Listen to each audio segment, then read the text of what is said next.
আপনার উপর আমার ভারী রাগ, বড্ড অভিমান। এ জীবনে কাউকে আর গভীর করে ভালোবাসতে দিলেন না আপনি। পদ্মপাতায় জলের মতো একটা জীবন কেমন শ্রাবণ পূর্ণিমা হয়ে আছে। আমি সত্যিই এক সাধারণ মেয়ে। সমাজ সংসার নিয়ে, ঘরে বাইরের কাজ নিয়ে, কর্তব্য আর দায়িত্ব নিয়ে কেটে যায় দিনমান। তবু কারো চোখের তারায় যখন সহসা আকাশ দেখি, তখন তো আপনি গান হয়ে জেগে ওঠেন। তুমি সন্ধ্যারও মেঘমালা, তুমি আমারও সাধেরও সাধনা। কিন্তু সে তো বিদ্যুৎ ঝলক। হাওয়া থমকালে কালো মেঘে ছেয়ে যায় মন।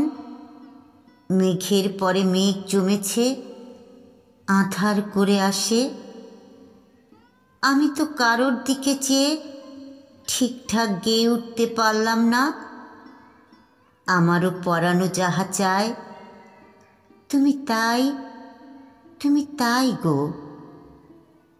আমার আকাশে আপনার বাণী, বাতাসে আপনার সুর, মাটিতে আপনার অনুভব, জলে আপনার চলাচল। আমি কোথায় যাব, কোন দিকে মুখ ফেরাবো ঠাকুর? আমি আপনার বৌঠান নই, ভাই ছুটি নই, আন্না নই, ওকাম্প নই, রানু নই। অথচ কেন বারবার মনে হয় ওরা সবাই আমার মধ্যে বাসা বেঁধে আপনাকে বয়ে নিয়ে চলেছে। কেন আপনার গানেই আপনাকে ডাকি, বারবার আপন করে। তোমার খোলা হাওয়া লাগিয়ে পালে কেন হে বন্ধু, হে প্রিয়?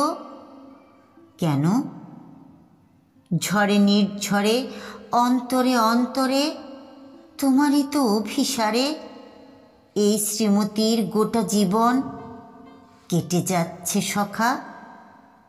তোমাকে কি আর আপনির দূরত্বে রাখা যায়?